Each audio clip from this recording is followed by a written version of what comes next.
जी, तो देश का बजट प्रस्तुत हो गया है और इस बजट को लेकर मिश्रित प्रतिक्रियाएं हैं। सत्ता पक्ष इसको ऐतिहासिक बता रहा है और ये कह रहा है कि जो स्वर्णिम भारत की कल्पना है उसको लेकर विकसित भारत की कल्पना है जो 2047 में होने वाली है, उसको कहीं ना कहीं उसका ये प्रगटीकरण है। वहीं विपक्ष कह रहा है कि इसमें नया कुछ नहीं है। हमारे साथ नीतेश जो हैं, नीतेश साहू जी सीए जो हैं वो हमारे साथ जुड़े हैं। मैं आपसे जानना चाहूँगा कि किसी भी बजट में सबसे ज़्यादा जो सरकारी लोग होते हैं वो ये देखते हैं कि उनको बजट में क्या फ़ायदा हुआ है, और ख़ास करके इनकम टैक्स के स्लैब में। तो आज 6 स्लैब जो डिक्लेयर किए गए नए, कि 3 लाख तक जो है, जो पुराना भी स्लैब था उसमें 3 लाख तक आपको कोई पैसा नहीं है। उससे 3 लाख से 7 लाख तक का एक स्लैब है, 7 लाख से 10 लाख का है, 10 लाख से 12 लाख का है, और 12 लाख से 15 और 15 लाख से ऊपर का है।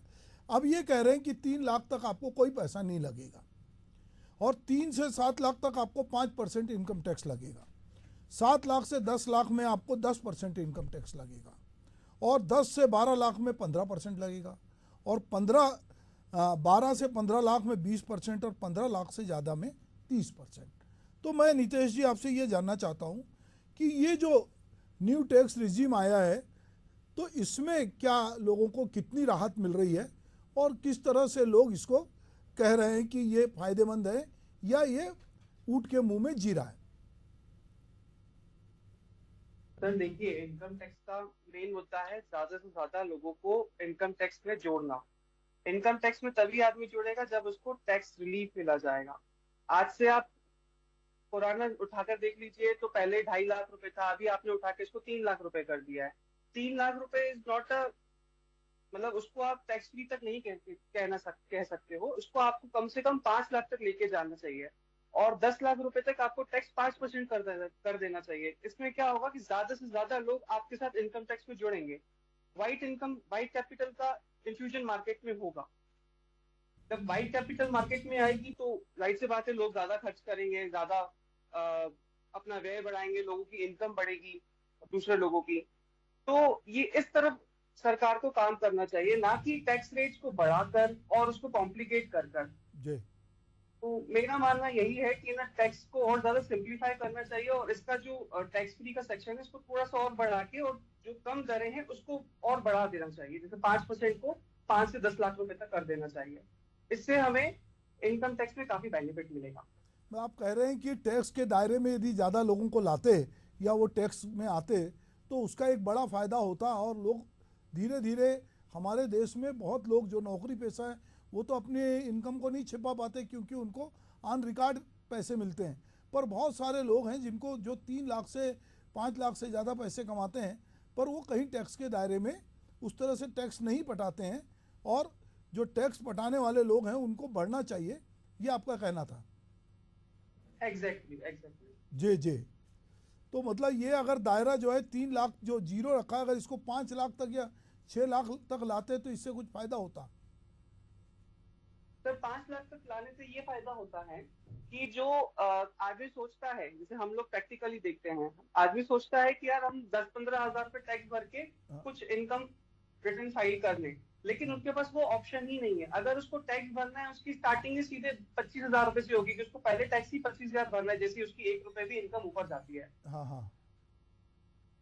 तो उनके लिए वो एक बाउंडेशन बन जाता है कि यार वो उसके ऊपर जाते ही नहीं है। उसको डरता है आदमी, क्या सीधे 25 हजार पे टैक्स भरना पड़ेगा। अगर आदमी के पास ऑप्शन हो कि वो 7-8 हजार, 10 हजार, 12 हजार पे टैक्स भरना चाहे, ऐसे कई बहुत सारे क्लाइंट्स आते हैं हमारे पास जो बोलते हैं कि सर 10-15 हजार पे टैक्स भर दीजिए, लेकिन जी। 10-15 हजार का हमारे पास प्रावधान है ही नहीं। दस हम्म। पंद्रह हजार तो हमें रिबेट मिल जाती है अंडर सेक्शन इनकम टैक्स में। जी। तो ये कहीं ना कहीं लोगों को ये खटक रहा है कि भाई ये, और दूसरा जो है ये 15 लाख से ऊपर या 12 लाख से 15 लाख में 20% सीधा, और 15 लाख से ऊपर 30% है।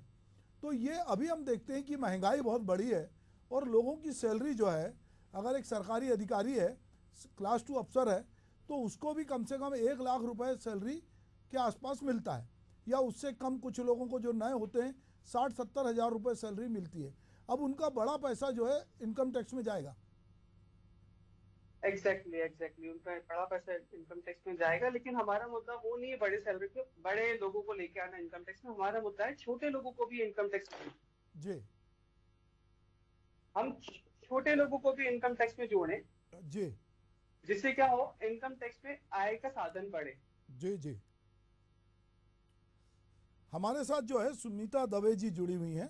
सुनीता जी, मैं एक बात जानना चाहता हूं कि सरकार ने इसमें जो बहुत सारे क्षेत्रों में प्राथमिकताएं तय की है, उसमें उनकी जो बजट में प्राथमिकता है उसमें उन्होंने कृषि में उत्पादक और लचीलापन की बात की है। रोजगार की काफ़ी बात हुई है, रोजगार और कौशल की, क्योंकि सारी डिग्रियां लेकर लोग जो है वो नौकरी नहीं मिल सकती, और हुनर के साथ रोजगार नई शिक्षा नीति में है तो उसको कौशल के साथ भी जोड़ा है। उसके बाद समावेशी मानव संसाधन विकास और सामाजिक न्याय की बात भी है। जो निर्माण और सेवाएं हैं, शहरी विकास की बात हुई है, क्योंकि प्रधानमंत्री आवास जो बनने वाले हैं वो ग्रामीण और शहरी क्षेत्र में बढ़ने वाले। ऊर्जा सुरक्षा की बात हुई है, बुनियादी ढांचे में की बात हुई है, नवाचार, अनुसंधान और विकास, और अगली पीढ़ी के लिए सुधार की।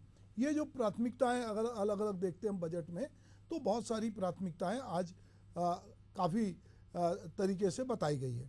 आप इनको किस तरह से देखती हैं कि ये जो प्राथमिकता है, जो किसानों को लेकर बातचीत की गई है, आवास को लेकर बातचीत की गई है, रोजगार को लेकर बातचीत की गई है, इसको आप किस तरह से देखती हैं?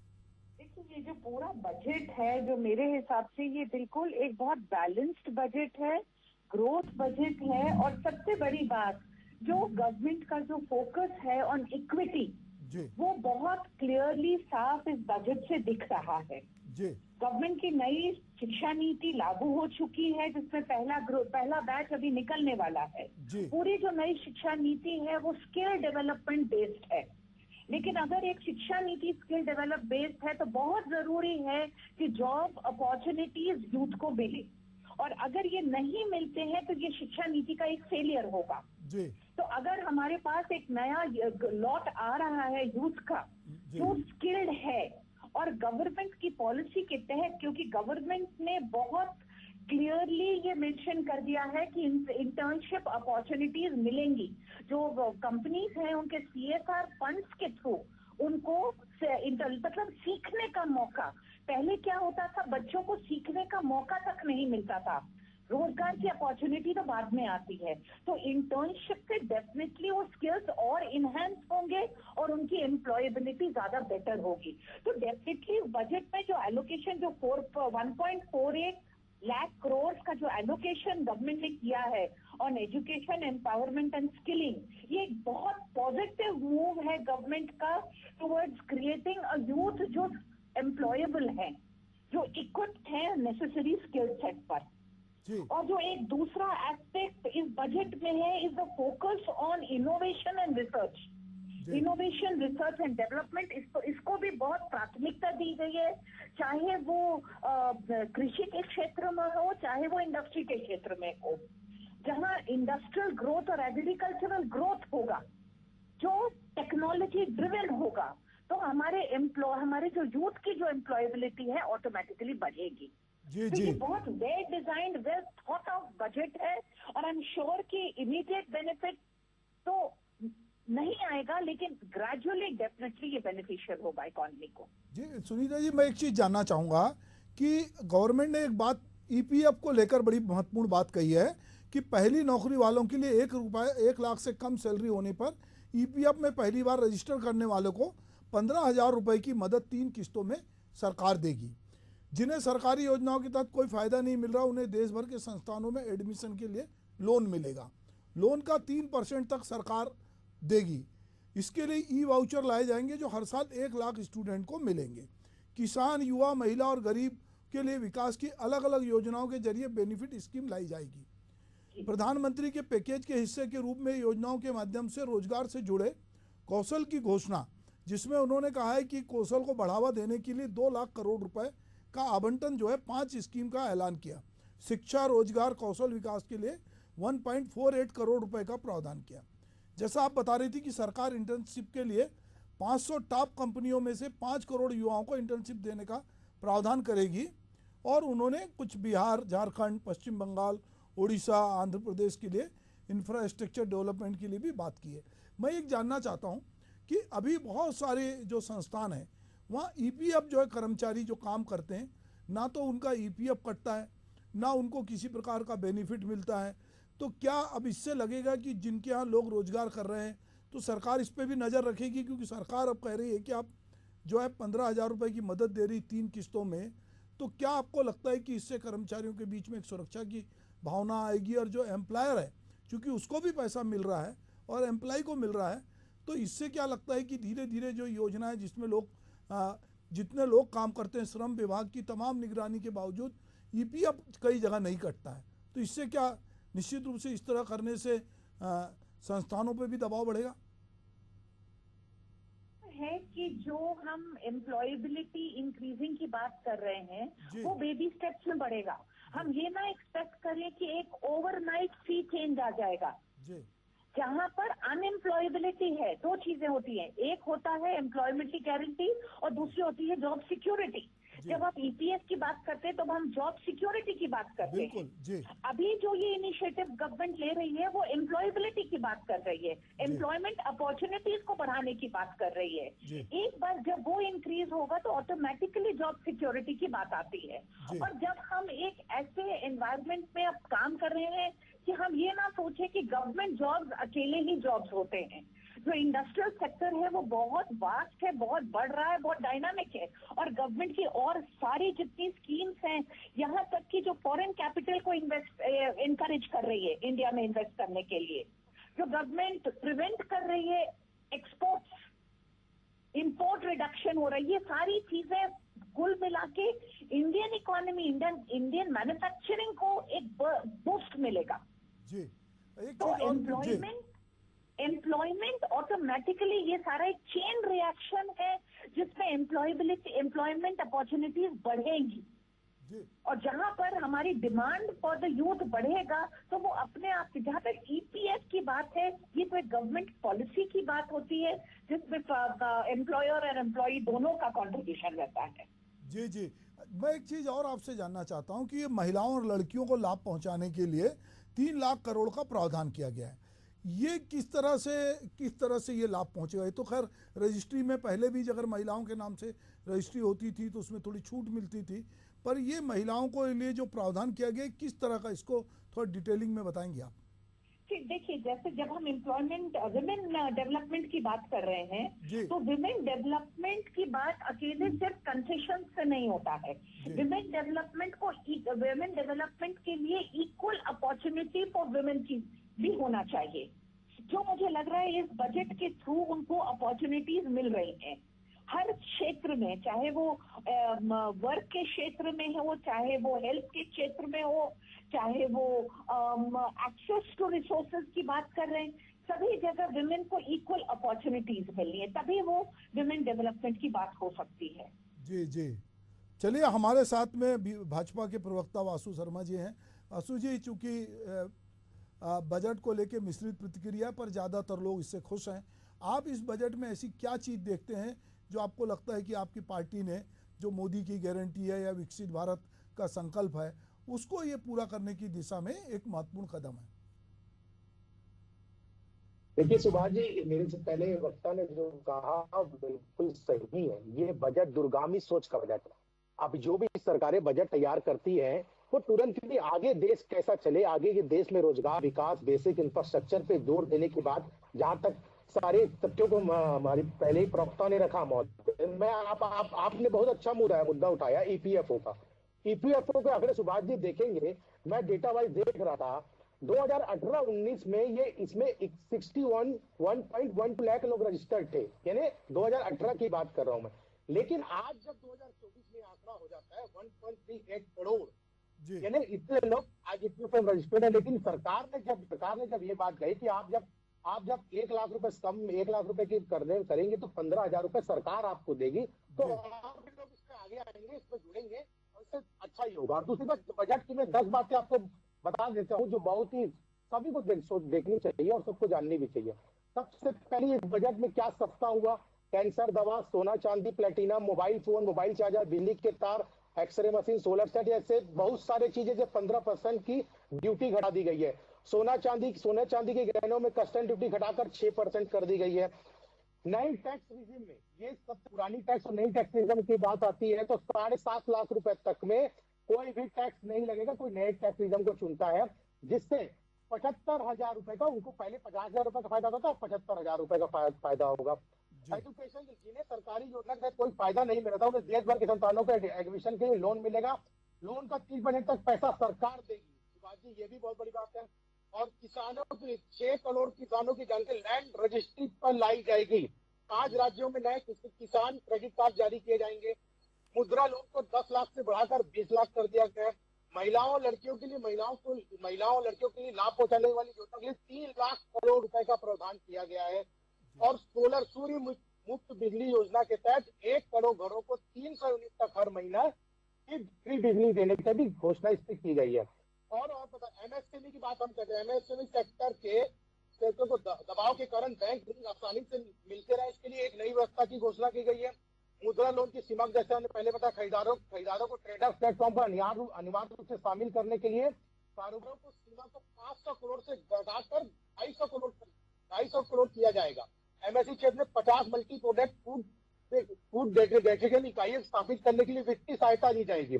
एमएसई तरफ कारीगर अंतर्राष्ट्रीय बाजारों के अपने उत्पादों को बेचने में सक्षम बनाने के लिए PPP mode, e commerce e commerce mode पे भी कुछ दरें घटाने की बात सरकार ने कही है।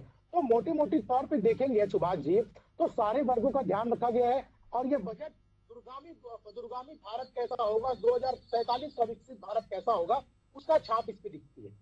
ठीक है, मैं एक्चुअली में हमारे साथ सीए जो हैं रितेश साहू जी हैं। ये जो एमएसईबी की अभी जो बात हो रही है, ये तो पहले से है।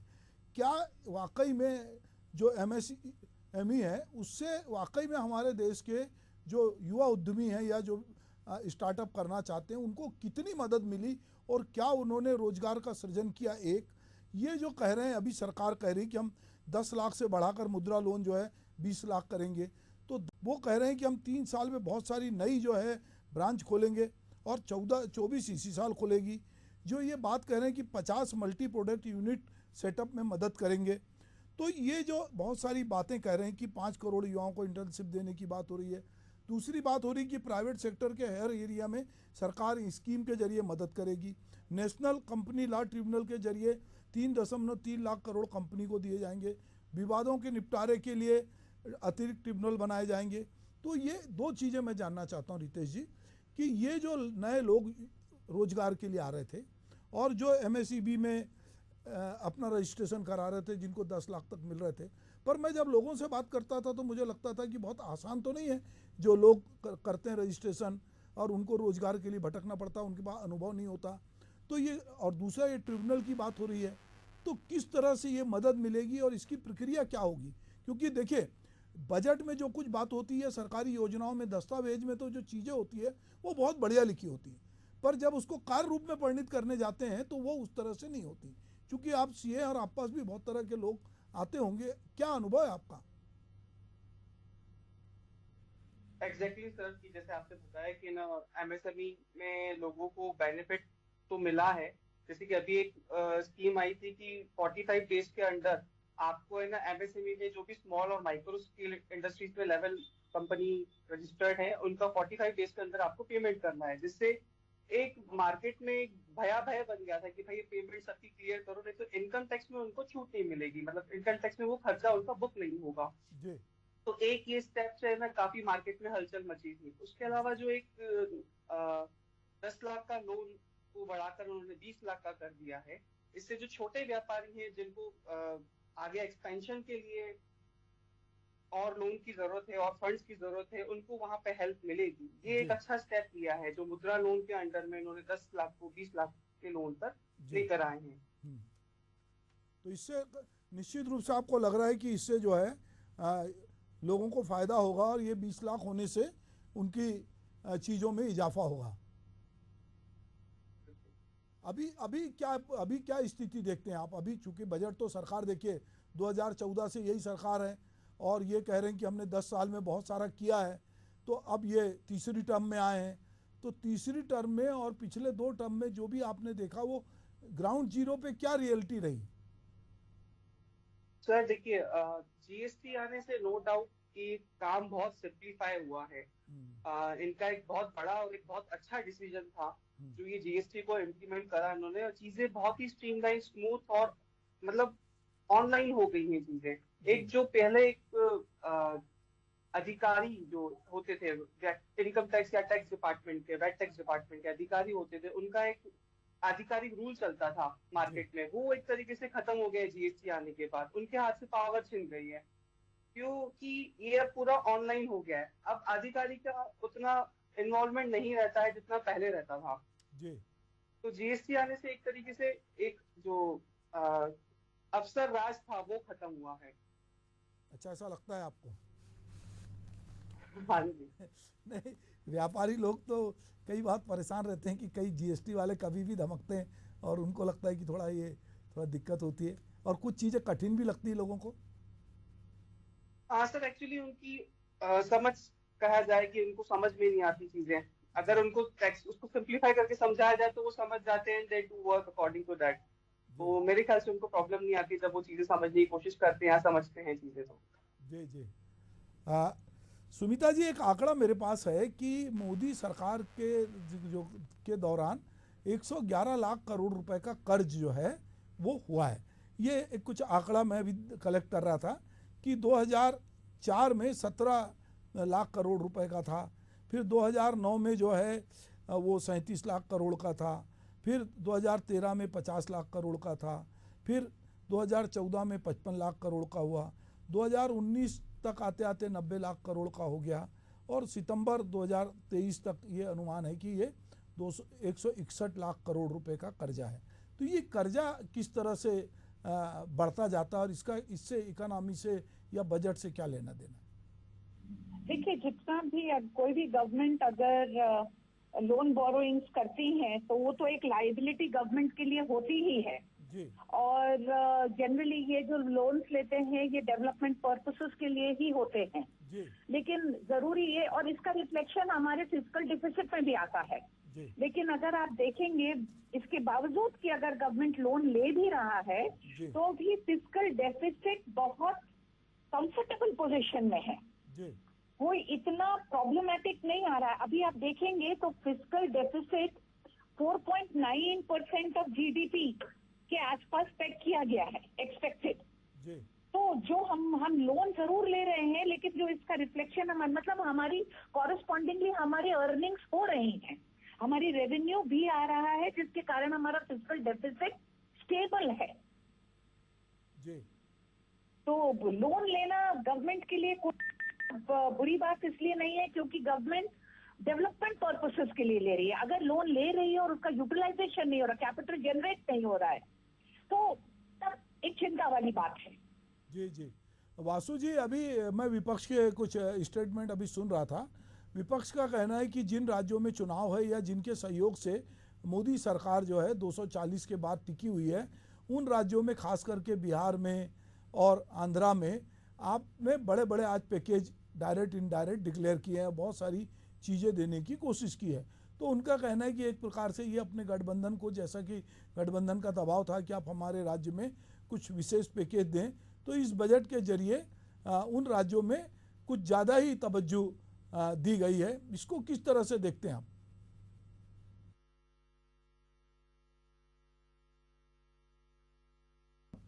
आपका माइक म्यूट है वासु भाई, आपका माइक खोलिए। जी जी जी जी। देखिए, इस बात जी, जहां तक आप बिहार और आंध्र प्रदेश की बात कर रहे हैं, ये दोनों राज्य किसी भी प्रकार से देखे होंगे लगातार ये मांग करते हैं कि हमको या तो विशेष जात का दर्जा दी जाए या तो हमको कुछ अमाउंट दिया जाए जिससे हम प्रदेश का विकास कर सके। ये मांग तो मनमोहन सिंह कार्यकाल से चली आ रही है। आंध्र प्रदेश में भी वही हाल है कि थोड़ा उनको पैसे चाहिए, नई राजधानी डेवलप कर रहे हैं। तो निश्चित रूप से उस कारण केंद्र सरकार, आप जबकि जो कि गठबंधन है, इसलिए लोग कांग्रेस पार्टी या अन्य दल ये बात कह सकते हैं कि गठबंधन कारण भारतीय जनता पार्टी की सरकार नहीं है। ऐसा नहीं है, उनकी जरूरतें हैं, उस जरूरतों के आधार पर केंद्र सरकार ने उनको मदद किया है और वो जरूरी भी था। इसमें कोई राजनीति की बात नहीं है। कांग्रेस पार्टी अपने जमाने में दे देती, कांग्रेस पार्टी ने क्यों नहीं दिया? कांग्रेस पार्टी को अपने शासन में उनको पैसा दे देना चाहिए था जो वहां की जरूरत की चीज होती। देखिए सुभाष जी, लगातार भारतीय जनता पार्टी की सरकार ने इनकी सरकार ने आप देखिए पिछले 10 साल में मनमोहन सिंह से अर्थशास्त्री प्रधानमंत्री होते थे। जब अटल बिहारी जी शासन छोड़ के गए तो 11वें नंबर की अर्थव्यवस्था हमारी थी और 10 साल तक किया, 11वें नंबर को 11वें नंबर अर्थव्यवस्था पे रखा, वो एक पॉइंट भी नीचे नहीं ला पाए। लेकिन 10 साल में प्रधानमंत्री मोदी जी ने 11वें नंबर की अर्थव्यवस्था को 5वें नंबर पे लाने का काम किया और लगातार उसको आगे हम 3वें नंबर पे जाने की बात कर रहे हैं। तो देश की तरक्की और विकास की ओर लगातार भारतीय जनता पार्टी फैसले करती है। कुछ कठोर फैसले भी हो सकते हैं, कुछ जनता की भलाई के लिए फैसले हो सकते हैं। हर प्रकार के फैसले हम करते हैं जिससे देश का विकास हो, देश की उन्नति हो। पार्टी बाद में, हम लोग की नेशन फर्स्ट है, Bharatiya Janata party nation first के लिए काम करती है। हमारे देश सबसे पहले, देश का विकास होगा तो सभी सारे लोगों का विकास होगा, 140 करोड़ भारतीयों का विकास होगा। हम उसी देश से काम करते हैं जी। तो नेशन फर्स्ट पे आप काम करते हैं और 2047 को में आप जो है जब देश के 100 साल होंगे तो आप देश को जो है एक विकसित राष्ट्र के रूप में देखना चाहते हैं। और ये बजट जो है, ये बजट उसी की एक तस्वीर है, ऐसा आपके बहुत सारे नेताओं ने कहा। और कई राज्यों में जिस तरह से कुछ कुछ पैकेज दिए गए हैं उसकी भी लोगों ने सराहना की। अभी यहाँ महत्वपूर्ण बात है कि किसको इस बजट में क्या मिला। अगर हम थोड़ा एक बार एनालिसिस करें कि ये जो बजट आया इसमें किस वर्ग को क्या मिला, तो एक बात, हम छत्तीसगढ़ में रहते हैं। छत्तीसगढ़ हमारा और झारखंड और उड़ीसा ये खनिज संपदा से भरा हुआ राज्य है, पर हमको लगता है कि कई बार हमारे पास इतनी अच्छी खनिज संपदा के बावजूद हमारे यहाँ गरीबी उतनी ज़्यादा है और जिन राज्यों में उस तरह की संपदा नहीं है उनके पास हम लोगों से ज़्यादा प्रति व्यक्ति आय है। तो 20 तरह के खनिज जो है जिसमें आयाती सोना चांदी भी सस्ते होंगे, कस्टम ड्यूटी घटाई जाएगी।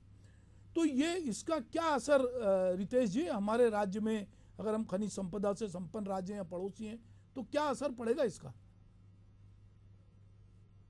डेफिनेटली सर, रेट्स में फर्क आएगा। जब इम्पोर्ट ड्यूटी कम होगी तो हमारे सोने चांदी के रेट्स पर भी फर्क तो दिखेगा ही।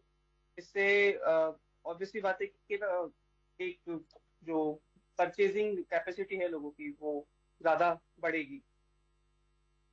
अच्छा, इसमें मैं आपसे चाहूँगा सुनीता जी कि ये सोने चांदी के जो गहनों पे कस्टम ड्यूटी घटेगी तो क्या महिलाएं अब ज़्यादा गहने खरीदेंगी?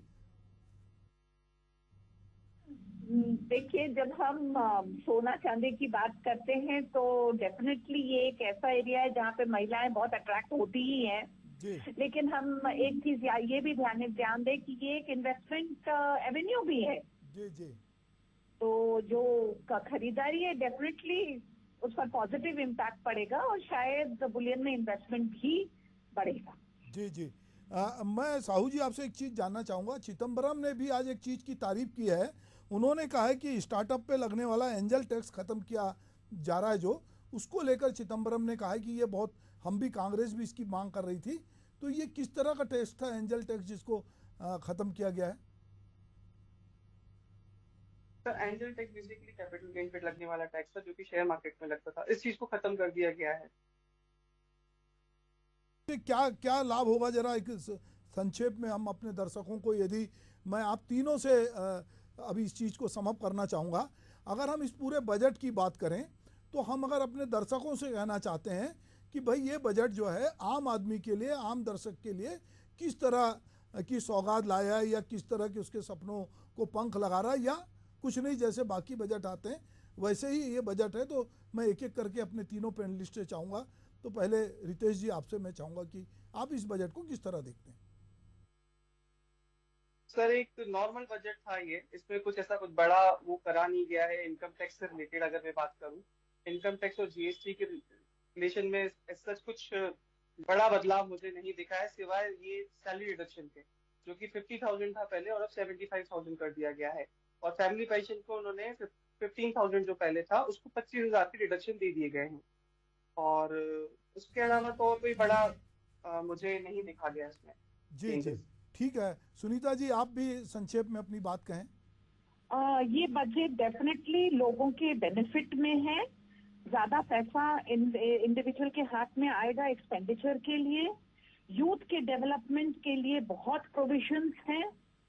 इंडस्ट्रियल डेवलपमेंट, जहाँ तक इवन आप अभी थोड़ी देर पहले छत्तीसगढ़ की बात कर रहे हैं, इस बजट में ट्राइबल कम्युनिटीज के लिए भी बहुत प्रावधान है और छत्तीसगढ़, झारखंड जैसे स्टेट्स को डेफिनेटली यहाँ पे, क्योंकि काफी पॉपुलेशन ट्राइबल है, उनको डेफिनेटली बेनिफिट मिलेगा। इसके अलावा जो रिसर्च एंड डेवलपमेंट है, दैट जो एग्रीकल्चर डेवलपमेंट में भी कंट्रीब्यूट करेगा और इंडस्ट्रियल डेवलपमेंट के लिए भी कंट्रीब्यूट करेगा। तो ओवरऑल ये एक ऐसा बजट है जो इकोनॉमी को डेफिनेटली ग्रोथ की तरफ ले जाएगा। कोई बहुत ज्यादा ऐसा नहीं है कि कोई पर्टिकुलर सेक्टर पर पूरा फोकस किया गया है, इसलिए ये बहुत एक बैलेंस्ड बजट है, लेकिन ग्रोथ ओरिएंटेड बजट है। जो भारत का सपना है विकसित भारत 2047, डेफिनेटली उसी की तरफ बढ़ता हुआ इकोनॉमी को उस तरफ ले जाएगा। वासु जी, आप क्या कहना चाहेंगे? जी जी सुभाष जी, निश्चित तौर पे ये बजट दूरगामी सोच का बजट है और निश्चित रूप से भारत को विकसित भारत की ओर ले जाने वाला बजट है। इस बजट में सारे लोगों की चिंता की गई है, महिला हो, युवा हो, किसान हो, बेसिक इंफ्रास्ट्रक्चर हो, एमएसएमई सेक्टर हो, चाहे स्टार्टअप की बात आप कर रहे थे सुभाष जी, छोटी सी बात मैं रख दूं स्टार्टअप में। 2014 के पहले हम स्टार्टअप जरूर हुआ करते थे, लेकिन स्टार्टअप के नाम से कोई लोन की सुविधा नहीं थी, किसी प्रकार की सरकार उनको सुविधा नहीं दिया करती थी। लेकिन 2014 के बाद मुझे एक आंकड़ा पता है कि 1 लाख से ऊपर सरकारी रजिस्टर्ड स्टार्टअप है और जिसमें 108 कंपनियां बिलियंस बन गई है। बिलियन अर्थात 8,500 करोड़ की कंपनियां बन गई है। लगभग 30 लाख का जॉब क्रिएशन उसके अंदर हुआ है। तो निश्चित रूप से वो सरकारें उनको सुविधा दे रही है, लोन के माध्यम से हो चाहे किसी और माध्यम से हो, सुविधा दे रही है। तो स्टार्टअप में भी लोग आगे बढ़ रहे हैं, युवा अपनी क्षमता दिखा रहे हैं और बिजनेस की ओर बढ़ रहे हैं और निश्चित रूप से खुद रोजगार देने वाले युवा बन रहे हैं। तो इससे देश तरक्की की ओर जा रहा है। निश्चित रूप से बजट आर्थिक विकास के लिए, सभी के लिए बहुत अच्छा बजट है। जी, तो चलिए, आप लोग बजट पे मेरे साथ जुड़े और आपने एशियन न्यूज के साथ बजट पे बातचीत की और आपकी बातचीत से निश्चित रूप से हमारे दर्शक जो बजट को जानना चाहते हैं उनको इसमें आसानी हुई होगी। आप मेरे साथ जुड़े, आपका बहुत बहुत धन्यवाद। नमस्कार।